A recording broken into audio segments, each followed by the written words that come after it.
How to redeem Amazon Pay gift card. The very first thing you want to do is to open any of the web browser, or you can directly move into your application Amazon.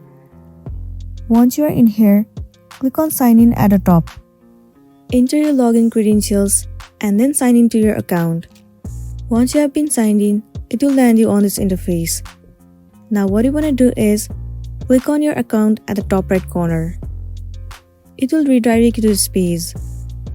In here, you'll find the option where it says gift cards. Click on it.